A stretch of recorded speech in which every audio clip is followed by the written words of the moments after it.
Following program, The Russ Belville Show, is intended for responsible adults only.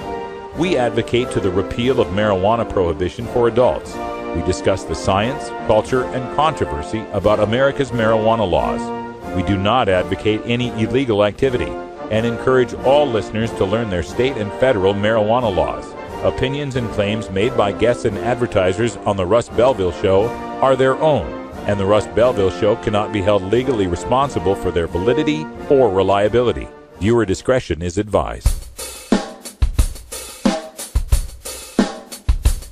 You take a seed, you plant it, you grow it, you dry it, you roll it, you smoke it. You take a seed, you plant it, you grow it, you dry it, you roll it, you smoke it, and it goes down smooth. Hey! Spanning the continent to bring you the truth about cannabis and marijuana law reform. I smoke pot and I like it a lot. From the promise of legalization. And I think that we need to rethink and decriminalize our marijuana laws. To the agony of prohibition. One major responsibility is to encourage people to use less drugs. The Russ Belville Show, the voice of the marijuana nation.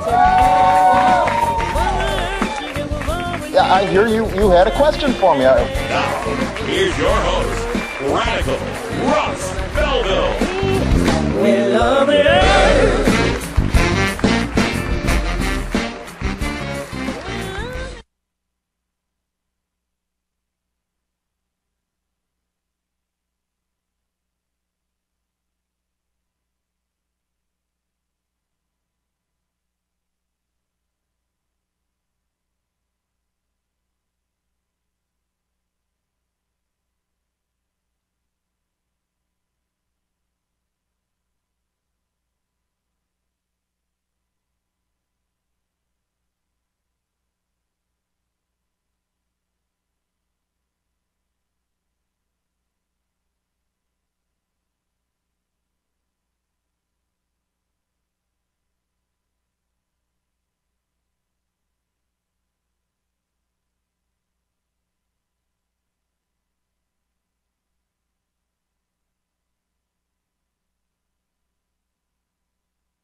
The Russ Belville Show is blogging and podcasting daily at radicalruss.com.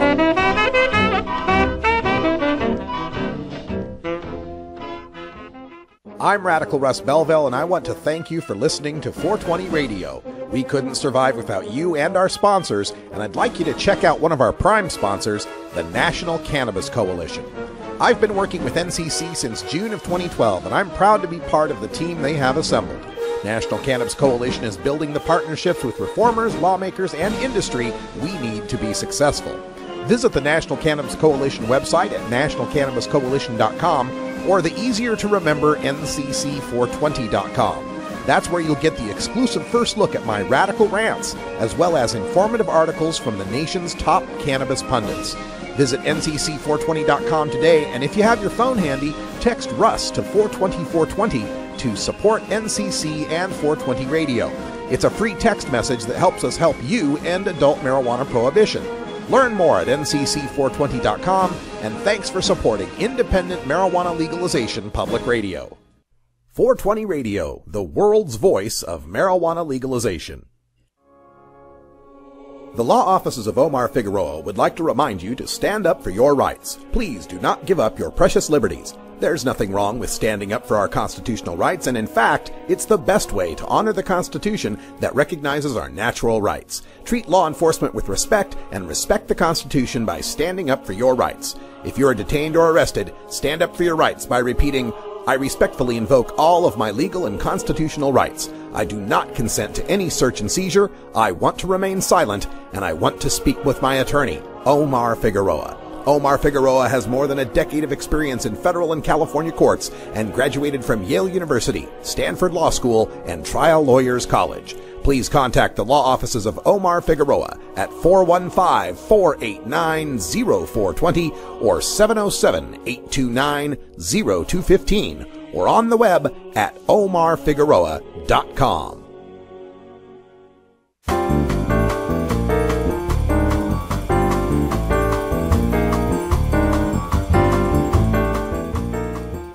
This is your 420 Radio News for Thursday, May 15th, 2014. I'm Russ Belville. Minnesota is set to become the 21st medical marijuana state if you call a state that doesn't allow absolute marijuana to use medical marijuana state. Minnesota House had passed a severely restrictive medical marijuana bill. In it, only one grow site and 3 distribution centers would be allowed, where the Senate preferred 55 centers total. Marijuana could not be smoked, and vaporization was restricted to use under a doctor's supervision only, where the Senate bill would have allowed unsupervised vaporization. Pain, nausea, wasting, and PTSD included in the Senate bill were not included in the House bill. In compromise negotiations to appease the governor and law enforcement, the House gave in to allow 2 grow sites and 8 distribution centers. The Senate gave in to ban not just smoking of marijuana, but any use of the raw marijuana plant at all. Minnesota patients will only be allowed pills, medibles, tinctures, and vaporizable oils. And pain, nausea, wasting, and PTSD patients need not apply, as they are not covered under the compromise. Keep the new boss, same as the old boss as far as New York City's marijuana arrests go. The city, which had long been America's marijuana arrest capital, released data showing that arrests under the new administration of Bill de Blasio are continuing the 28,000-plus arrests per year trend of the previous Michael Bloomberg administration. Marijuana was decriminalized in 1977 in New York. However, starting with the Rudolph Giuliani administration, NYPD officers would stop and frisk young minority males in minority neighborhoods and ask them to remove from their pockets any weed they detected. Once out of the pocket, that marijuana was in public view, which still remains an arrestable misdemeanor in the state. By 2011, there were over 50,000 marijuana arrests per year. That number declined greatly when NYPD Commissioner Kelly ordered police to abandon stop and frisk abuses, but 28,000 still remains a huge number of very racially disproportionate arrests in a supposedly decriminalized state. A weekend-impaired driving checkpoint in Larimer County, Colorado last weekend nabbed exactly 0 stoned drivers. The checkpoint, part of Colorado Department of Transportation's ongoing efforts to combat impaired driving. From Friday night at 10:55 p.m. to Saturday morning at 2:30 a.m., officers detained 1,572 drivers at the checkpoint. 20 of those drivers were booked for DUI alcohol, but no driver was cited for driving under the influence of marijuana. The one marijuana charge officers did make was for an underage driver found in possession of marijuana and paraphernalia, and there was one charge for minor in possession of alcohol. Television's Dr. Mehmet Oz has become the latest high-profile celebrity doctor to endorse the medical use of marijuana. Dr. Oz told interviewer Larry King, quote, "I grew up with most of my generation thinking that marijuana was something that Satan was throwing at Americans and a communist plot." Dr. Oz continued, "I think that most of us have come around to the belief that marijuana is hugely beneficial when used correctly for medical purposes." Dr. Oz joins ABC's chief medical officer, Dr. Richard Besser, who recently told Denver's The Cannabis that, quote, "I went into this story feeling that I don't think marijuana should be legalized, but I came out of the story thinking, actually, I was wrong." Dr. Sanjay Gupta was the first TV doctor to publicly change his opposition to medical marijuana, writing in an op-ed announcing his first weed documentary, quote, "I've apologized for some of the earlier reporting because I think we've been terribly and systematically misled in this country for some time, and I did part of that misleading." Denver has relented and will allow the classically cannabis Bring Your Own pro-pot concert fundraising series to occur. The Colorado Symphony Orchestra, bending to the requests of the city, made the event's VIP invitation only when the city complained the event would violate prohibitions against open and public pot smoking, despite the fact the concerts would be held in a private gallery and pot smoking would only be allowed on a private patio. Also, the orchestra removed any references to the concerts on its website and refunded the tickets already purchased by the public to soothe the city that the event isn't open to the public. The orchestra's annual Beethoven and Brews events, however, will remain open to the public, advertised on their website, and allow patrons to enjoy classical music while openly being served legal drugs in public. So the listeners don't have to begin their own supply of drugs.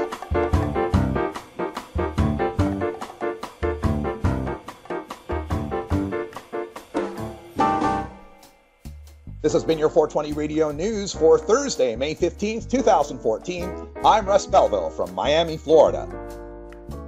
Transcripts of 420 Radio News are available at our website at 420radio.org.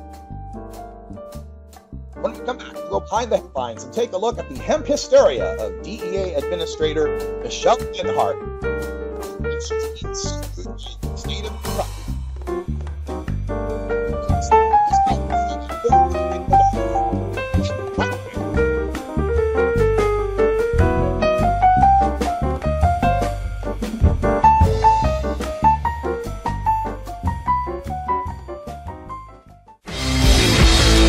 When you are starting up a medical cannabis business, you don't just want any attorney. You want a fired-up lawyer who understands the needs of cannabis consumers. The law office of Lauren Vasquez is your fired-up lawyer for the cannabis industry. Lauren Vasquez knows the details of California marijuana law from both a personal and professional angle. Lauren Vasquez rose from the ranks of college normal activist to become one of the Bay Area's best marijuana lawyers. Visit her website, fireduplawyer.com, or call 1-855-MMJ-LAWS for more information. That's 855-665-5297 for Lauren Vasquez, your fired-up lawyer, or email fireduplawyer@gmail.com. The number again is 855-MMJ-LAWS, 855-665-5297 for your fired-up lawyer, Lauren Vasquez. Lauren Vasquez is an activist attorney you can trust. Call today. Marijuana, do you wanna? Mary, do you wanna tonight? As marijuana goes mainstream, you need to be armed with the facts. Nobody can teach you better than Dr. Mitch Earlywine, Ph.D. You may know Dr. Mitch from his column in High Times magazine or his weekly appearance on the Russ Belville Show.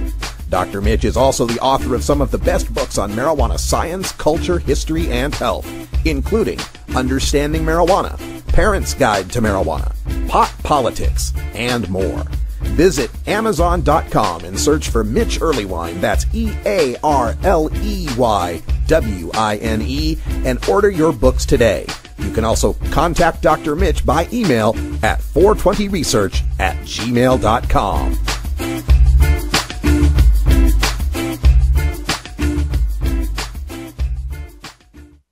Weed Nerd, replaying Tuesdays at 1 Pacific on 420radio.org.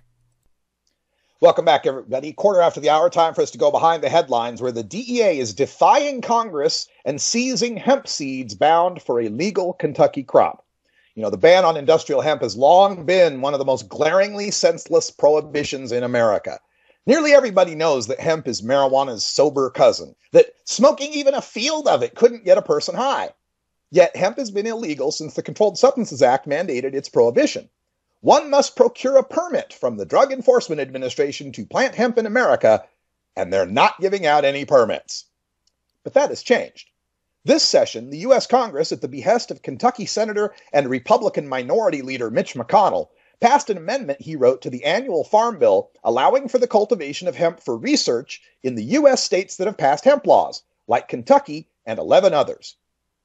This led Kentucky Agriculture Commissioner James Comer to move forward on his promise to return hemp as a commercial crop for Kentucky farmers.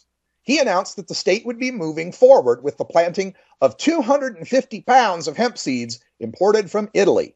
The planting ceremony was to take place this Friday with the organizations Vote Hemp and Growing Warriors, a veterans group that helps returning veterans assimilate upon return from war through teaching them agricultural skills. Now that ceremony is on hold, and farmers fear the delays could force them to miss the spring planting season. The DEA seized the 250 pounds of hemp seed shipment, evoking furor from Agricultural Commissioner Comer, who took his complaints to Senator McConnell and Kentucky's other pro-hemp senator, Rand Paul. The DEA seemed to relent late Tuesday night, saying they'd issue a permit. Then they reneged on that promise, claiming that nothing in the passage of the Farm Bill amendment authorized the importation of hemp seeds into America, so Kentucky must apply to the DEA for the usual hemp permits that the DEA never gives out. So Ag Commissioner Comer has now sued the DEA, claiming that, quote, unaccountable federal agencies, end quote, are exercising, quote, arbitrary and capricious powers, end quote, to deny the fact that, quote, cultivation of industrial hemp is lawful, end quote. Kentucky ag officials refused to apply for the permit, reasoning that doing so would force the state to admit that hemp is a Schedule I drug. The Friday planting ceremony has been postponed indefinitely, as Comer says he doesn't want to, quote, jeopardize this court ruling, end quote.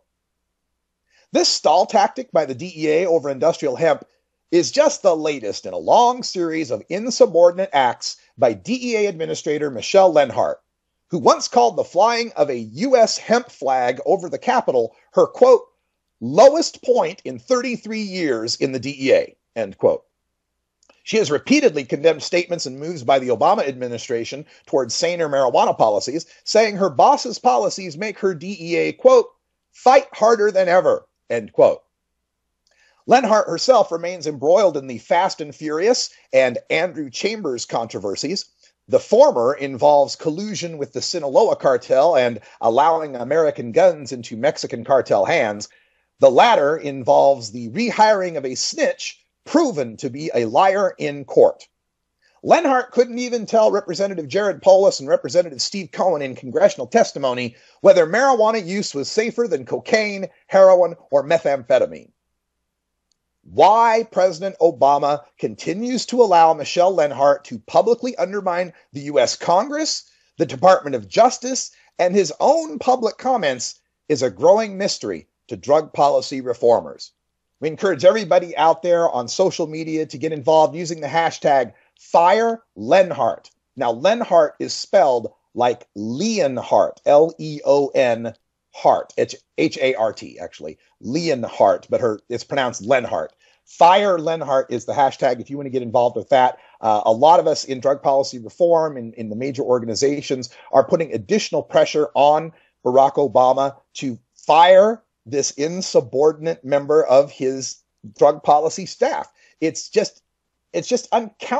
unbelievable that this is being allowed in this day and age. Of course, Obama picked Lenhart. She was a holdover from the George W. Bush administration. He just kept her after Karen Tandy left. She was the acting administrator for George W. Bush. And then I guess Obama didn't want to rock the boat and just kept Lenhart on head there at the DEA.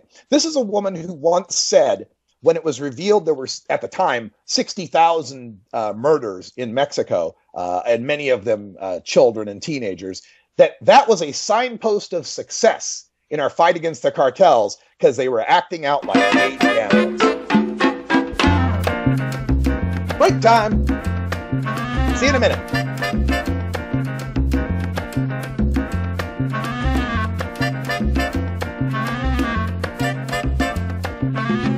Oh, have you ever met that funny reefer man? A reefer man. Have you ever met that funny reefer man? A reefer man. If he said he swam to China, he would sell you South Carolina. Then you know you're talking to that reefer man.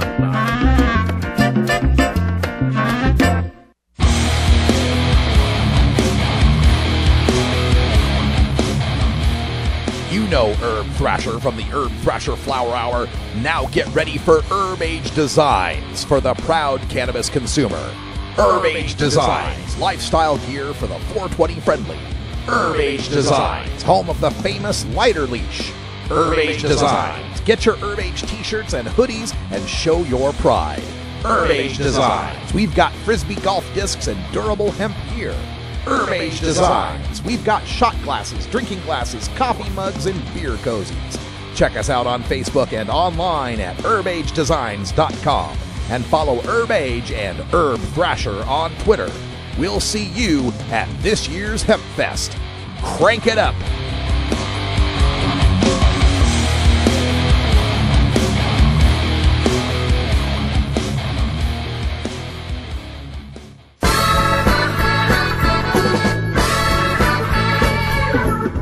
Support the Russ Belville Show. Text the word Russ to 420-420 and connect with the National Cannabis Coalition. You can also send $10 to the Russ Belville Show right from your smartphone. That's Russ to 420-420. You're listening to Radical Russ on the Russ Belville Show.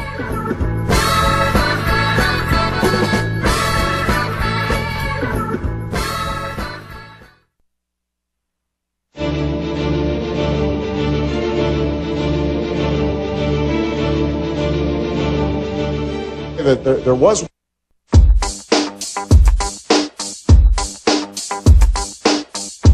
Everyone knows music and marijuana go together, so let's wind up our 20 after break with the Russ Belville Show's Daily Toker Tunes, the best in pod-safe 420 music from around the web.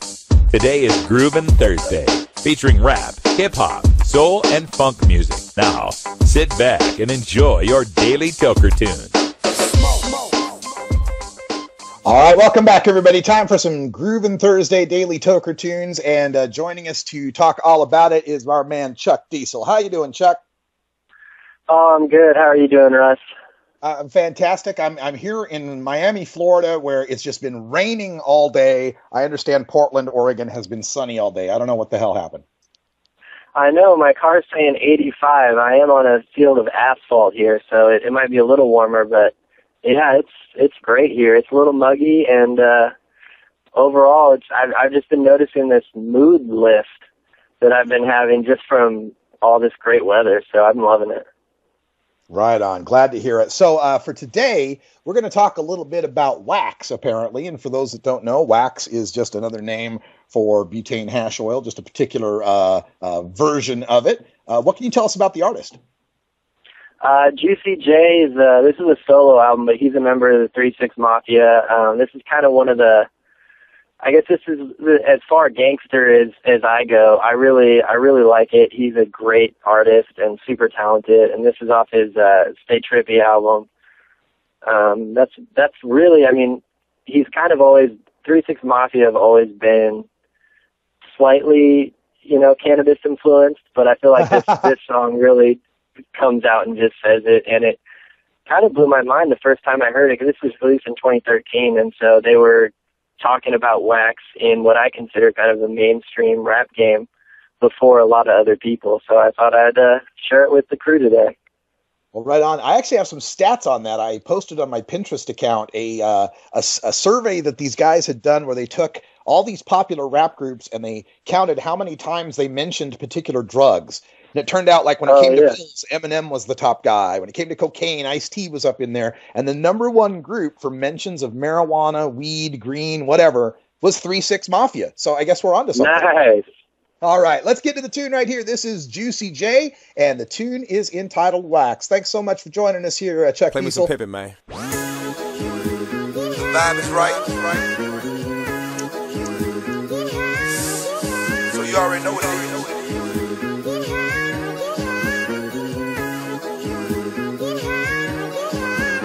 Let's get high. Let's get stoned. Take a hit of this and you won't make it home. Take another hit, now I'm in my zone. I can't remember shit, these drugs got me gone. I come up with a hit and put it on wax. My homie high as shit, I put him on wax. It's going down like candle wax. Homie, I get on that wax and I ain't coming back. Wax, wax, put him on wax. Wax, wax, put them on wax. Homie, I get on that wax and I ain't coming back. Wax, wax, put them on wax. Wasted like a white boy, you know I got the best grass. Chillin' with my snow bunny, kick back, blowing hash. 2 or 3 hits, put you on your ass. We look like I got a diaper rash. Loud pack in a plastic bag, smoke out in the gas mask. Hippie bitch made a apple bomb, good weed, alcohol. We party like we college kids, got more money than a Powerball. Bitch, I live that fast life every day in jet speed. Look up in the skies, got a plane, no, it's just me. I come up with a hit and put it on wax. My homie high as shit, I put him on wax. It's going down like candle wax. Homie, I get on that wax and I ain't coming back. Wax, wax, put him on wax. Wax, wax, put them on wax. Homie, I get on that wax and I ain't coming back. Wax, wax, put them on wax. Hey bitch, what that ass like? Blow me like a bagpipe. Trippin' shit, get high as fuck. I be on them dab pipes. Plus I got my cash right, shining on them like a flashlight. In the projects with a ratchet bitch, her house look like a crash site. Shorty pussy so wet, waterfall, TLC. That wax got me turned up, that shit there just TAC. Fire, fire, getting paid, fire, fire, getting blade. In that new Bentley truck and I'm whipping it like a runaway slave. I come up with a hit and put it on wax. My homie high as shit, I put him on wax. It's going down like candle wax. Homie, I get on that wax and I ain't coming back. Wax, wax, put them on wax. Wax, wax, put them on wax. Homie, I get on that wax and I ain't coming back. Wax, wax, put them on wax. Let's get high, let's get stoned. Take a hit of this and you won't make it home. Take another hit, now I'm in my zone. I can't remember shit, these drugs got me gone. Let's get high, let's get stoned. Take a hit of this and you won't make it home. Take another hit, now I'm in my zone. I can't remember shit, these drugs got me gone.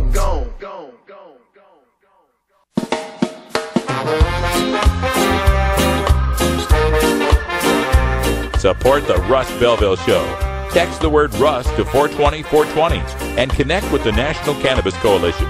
You can also send $10 to the Russ Belville Show right from your smartphone. That's Russ to 420-420. You're listening to Radical Russ on the Russ Belville Show.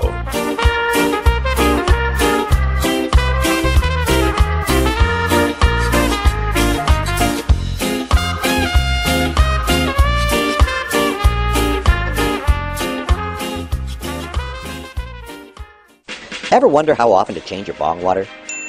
The most effective method for baking pot brownies? The best destinations for a ganja getaway? How to hide herb in your car?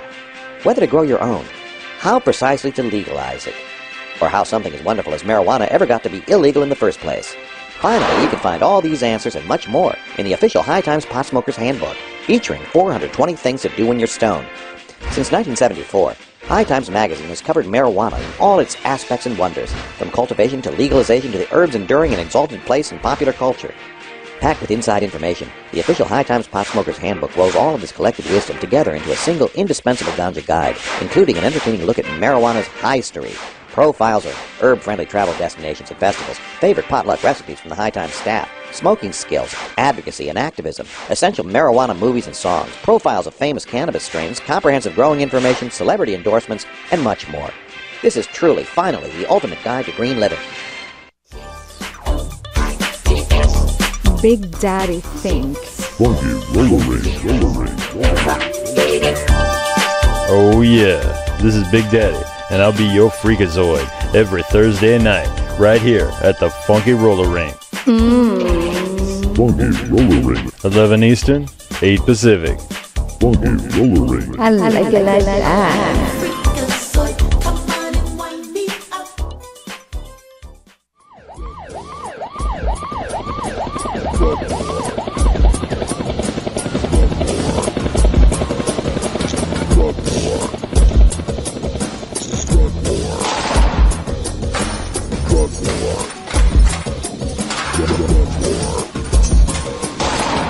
One of the most disturbing elements of the Prohibition War is how it's made police the enemy of otherwise law-abiding cannabis consumers. Fortunately, one group of police officers knows the futility of prohibition and reaches out to educate the community and current law enforcement. Today, the Russ Belville Show visits with another speaker from Law Enforcement Against Prohibition with one clear message. Cops say legalize drugs. We are looking at 31 after the hour, and joining us by telephone, a frequent guest to the Russ Belville Show and a good friend, Diane Goldstein from Law Enforcement Against Prohibition. Do we have you on the line, Diane? I am here checking in from beautiful downtown Seattle, Washington. All right, and also joining us on the call, I hope we've got Morgan Haas from the Washington Marijuana Business Association. Can you hear me, Morgan? I'm here, Russ. Thanks for having me. It's a minor miracle. I'm in Florida controlling a computer from Portland, talking to two people in Seattle. Bless technology. It's awesome. So great. All right. Now, the reason we've got you here is to promote a really great event that's happening tomorrow, the Marijuana Business Association Cannabis Women's Alliance Women and Cannabis Business Power Luncheon. So we've said business, cannabis, and women twice. So I think I know what we're talking about here, but tell us a little bit about the event. Let's start with Morgan. All right. Well, we actually call it the MJBA Women's Alliance. That's our official new name. And our event tomorrow is held at the Columbia Tower Club at 11 a.m. And we are so thankful that Diane Goldstein is going to be our keynote speaker. We'll have about 50 of Washington's finest cannabis producers, retailers and processors all under one roof, and they all happen to be women, and they are amazing. That's great to hear. And of course, we've seen throughout polls all across this nation where women's support for legalization of marijuana usually lags 5 to 10 points behind that of men's. Morgan, can you explain what women will learn at this, or what anyone will learn at this luncheon if they choose to attend? Well, we think that it's a great opportunity for all of us all to get together in one place because we have similar concerns, we've had similar struggles.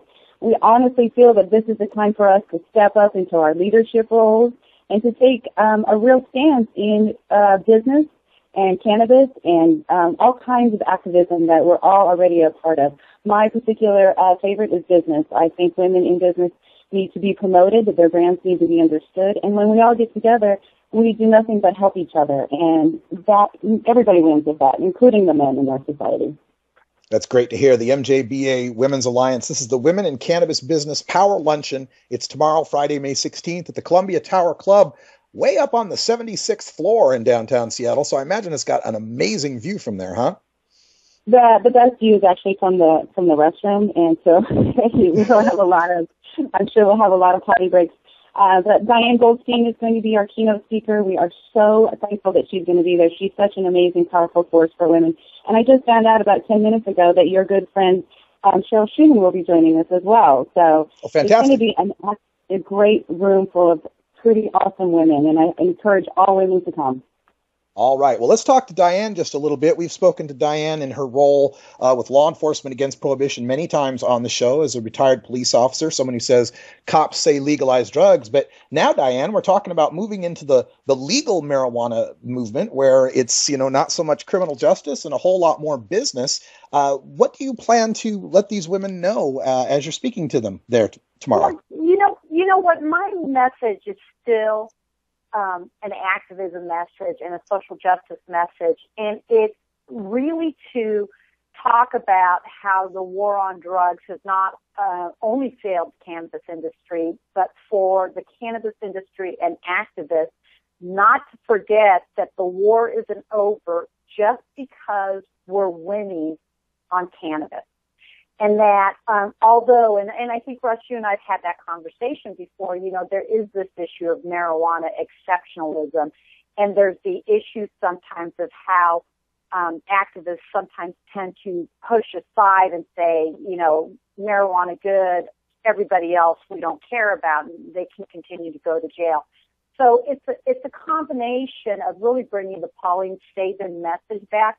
This isn't just about marijuana. This is about ending prohibition, and we need strong women in leadership positions, whether they're grassroots activists, grass top activists in drug policy reform, or industry leaders to continue to spread the message that it's drug prohibition that has failed, not just us individually, but our communities and our society as a whole.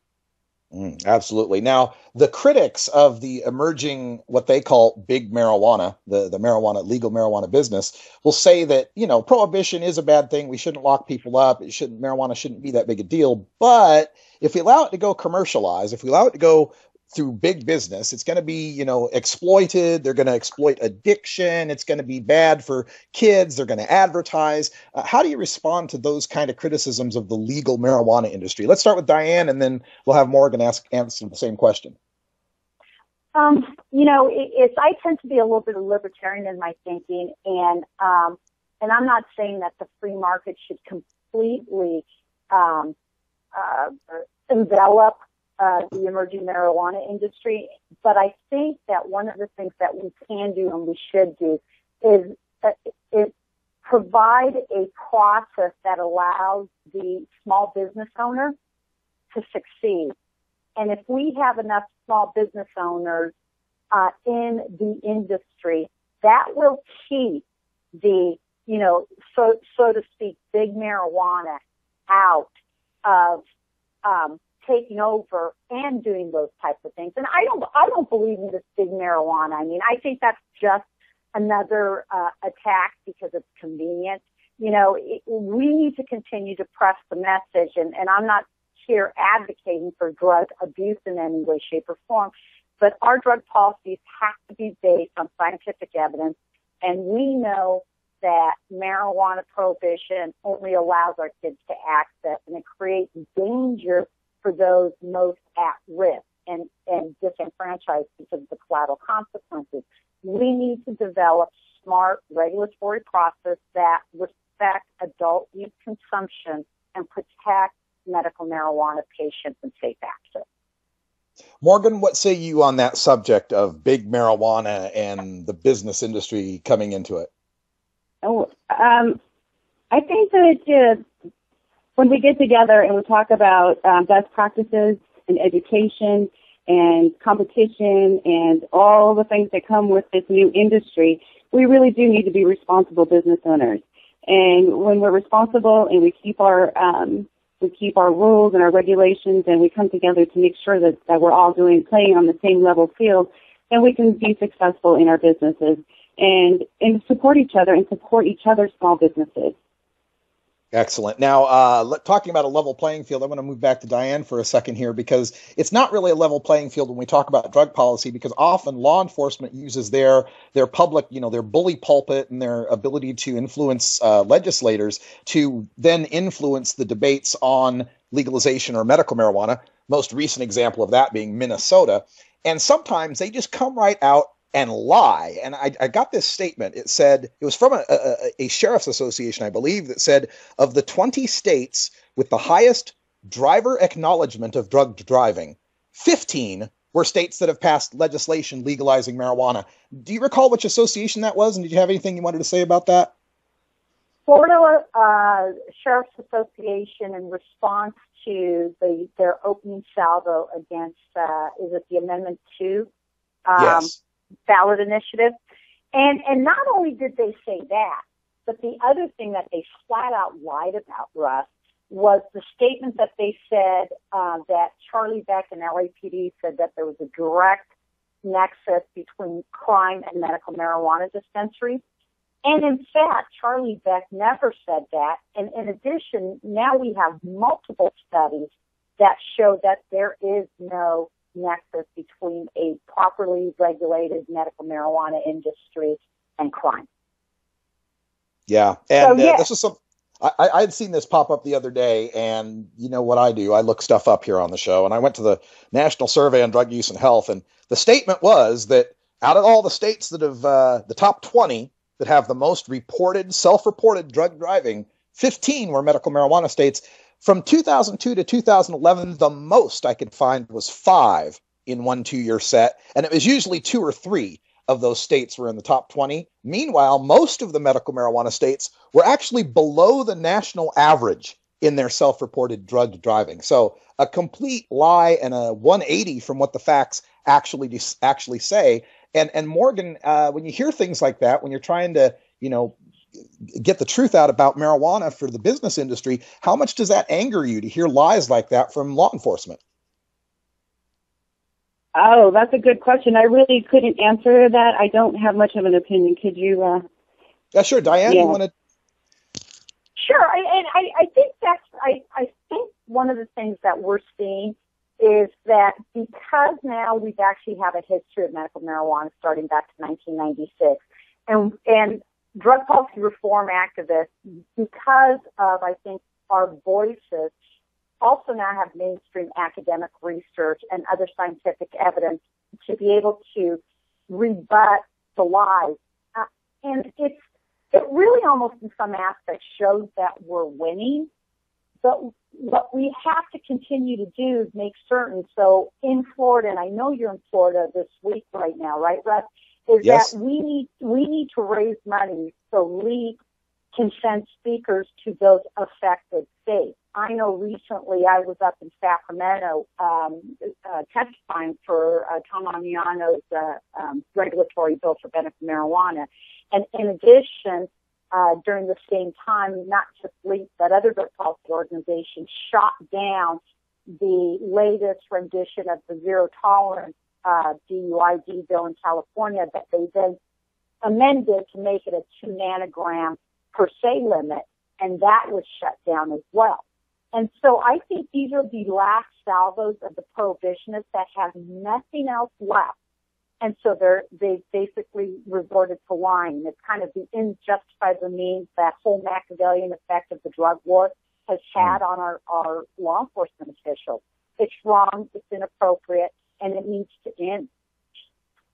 Our guest is Diane Goldstein from Law Enforcement Against Prohibition, a retired lieutenant commander in the Redondo Beach Police Department and a board member of Law Enforcement Against Prohibition. She'll be speaking tomorrow from 11 a.m. to 2 p.m. This event is going on. She's not speaking the whole time, but she'll be giving the keynote address at this event, the MJBA Women's Alliance Power Luncheon, Women and Cannabis Business Power Luncheon, taking place, like I said, 11 a.m. to 2 p.m. Pacific, out there in Seattle, Washington at the Columbia Tower Club, 76th floor. If you want more information on this, they got a Facebook page, MJBA is what you're looking for, or Eventbrite, MJBA, or you can contact our other guest, Morgan, who's on the line with us, Morgan at mjba.net.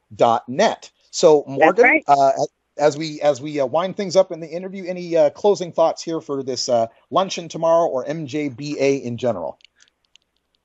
We have meetings every third Tuesday of the month. We encourage all business people in Washington State to come down and check it out, network with each other. We have a lot of applicants who have received their licenses, and it's just need an opportunity to get together. We also have MJ Headline News, which is a wonderful news source for anybody looking to keep up to date what's going on here. Thank you so much, Russ. Oh, you're welcome, Morgan. We'll see you soon up there in Seattle, Washington. I'll be there next week on the 22nd for an event, business event. I'll be doing some panel moderating, and Al Olson, my friend from NBC News, will be moderating another business event from MJBA. Check them out at mjba.net for more information about this growing organization. And Diane Goldstein from LEAP, any final thoughts? Yeah, you know what? Tell Neil Franklin hello for me out there, and please let me know what else I can do to make certain that Florida is successful and that we continue to move forward. And just remember that law enforcement against prohibition needs not only the marijuana and cannabis industry and grassroots activists to continue to help us end the entire war on drugs and start basing our national drug policies on science and human rights. All right, great words there, and you'll hear more of them at this event tomorrow. Check out mjba.net for more information. Morgan Haas from MJBA and Diane Goldstein from LEAP. Thank you so much for being a part of the show today.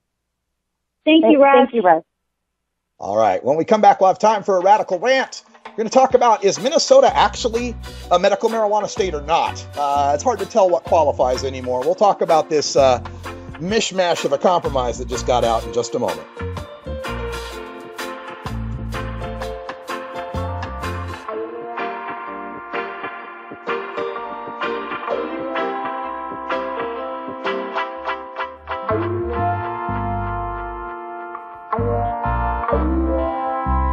We'll be right back after these messages from our 420 friendly sponsors. Support these advertisers because their ad money goes straight to the Russ Belville Show.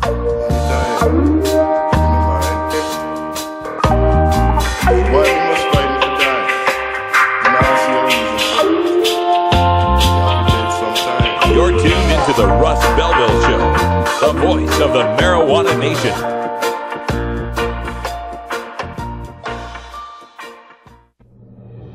New Approach Oregon is a coalition of Oregon citizens who believe that treating marijuana use as a crime has failed, costing taxpayers millions in law enforcement resources.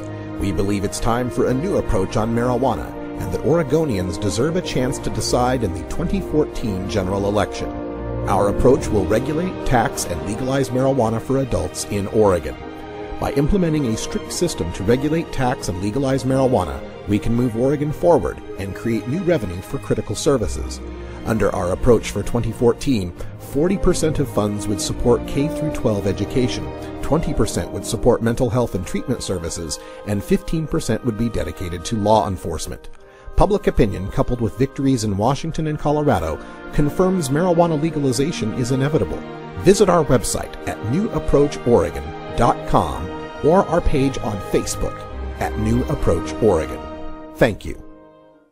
You can get 420 Radio on the go with our Shoutcast stream for all internet-enabled media players. Go to rad-r.us/420shout or just click the Shoutcast icon below the live radio feed at 420 Radio. They say people addicted to heroin have a monkey on their back. Isn't that cute?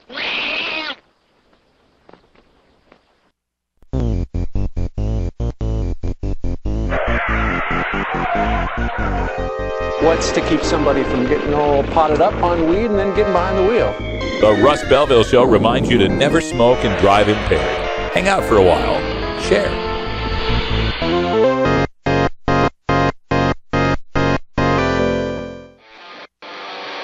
You want answers?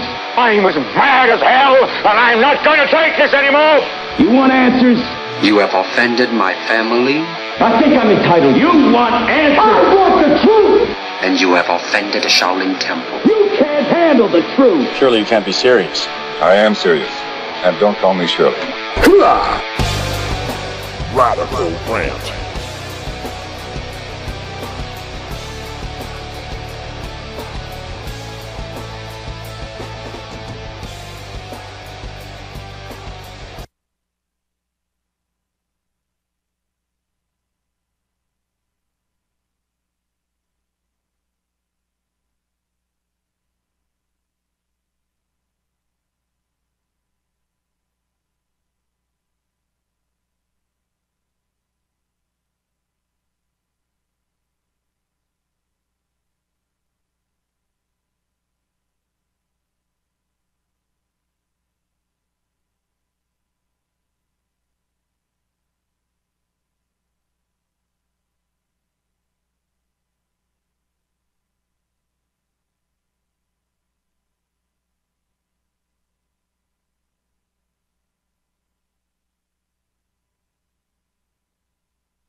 Crap. There we are. I'm so sorry about that. We've got a rant. Again, I'm trying to control a computer across time and space. My apologies. I had it on mute to close our last conversation, but now I'm back. Everybody hearing me okay?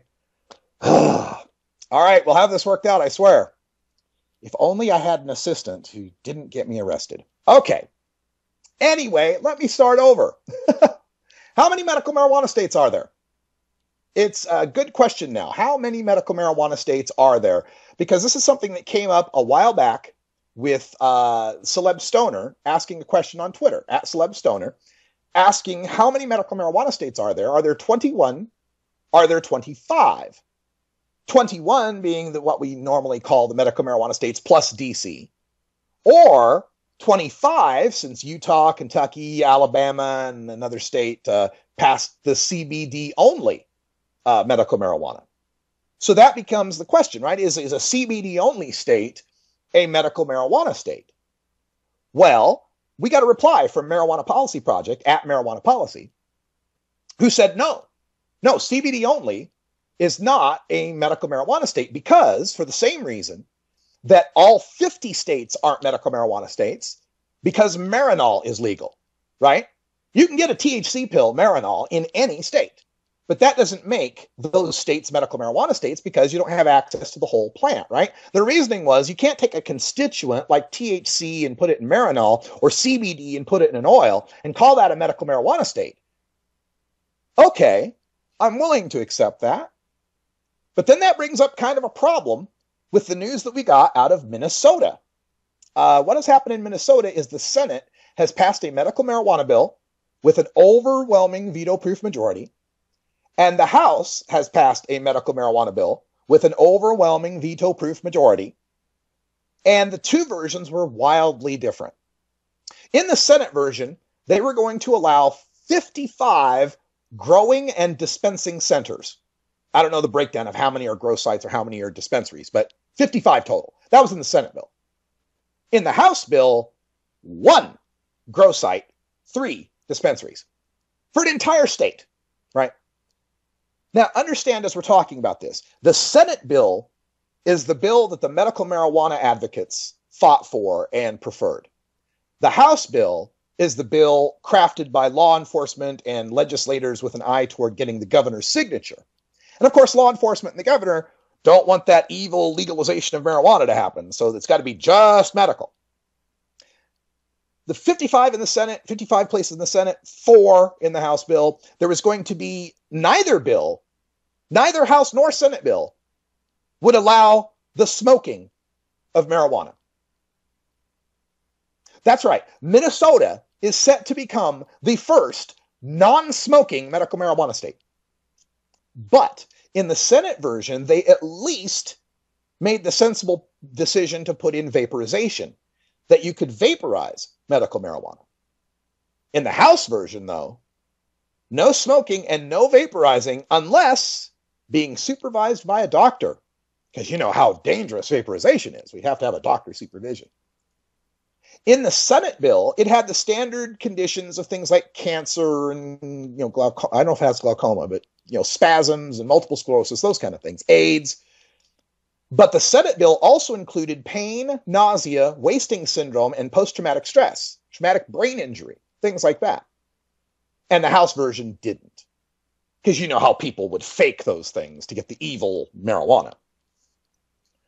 So what has happened with the compromise? Let me explain to you how compromise works in Minnesota with a governor who's got the ear of law enforcement. Here's the compromise.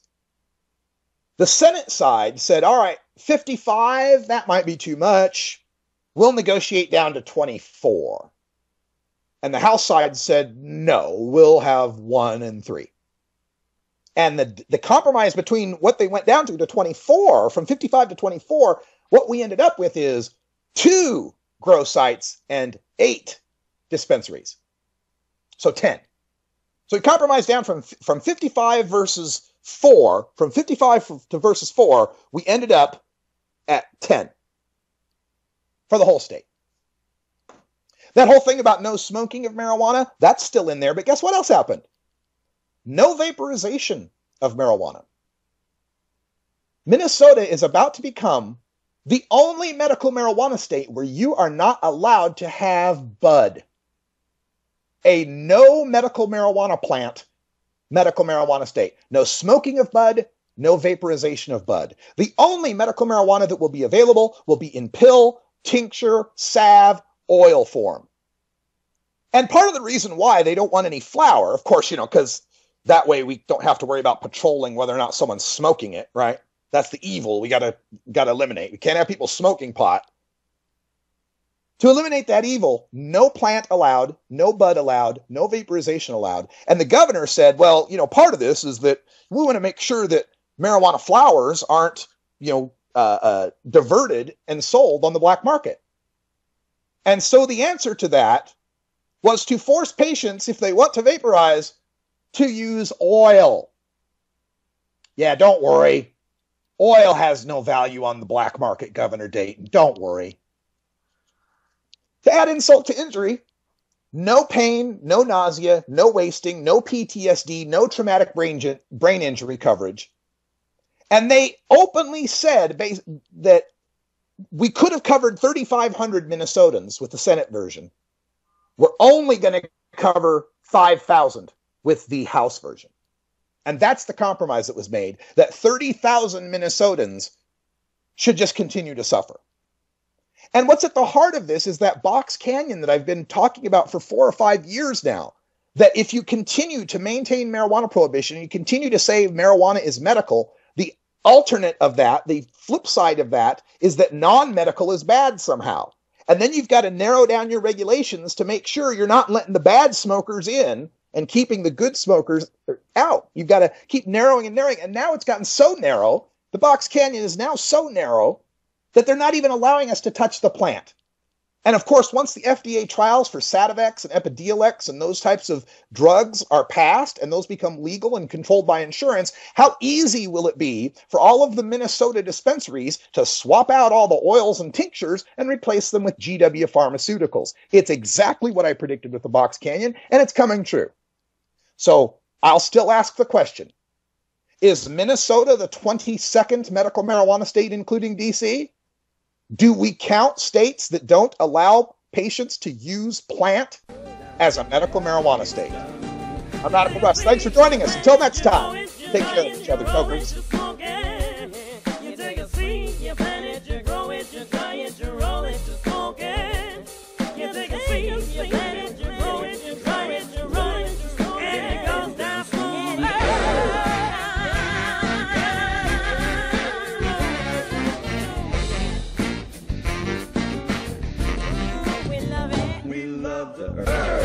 So you gotta protect it, the mother earth, you got to respect it. By using that land, what gives so much. Some papers rerun, so you know we'll finally be on about the plant the mother has grown. This time around, you know if you haven't heard, we love it.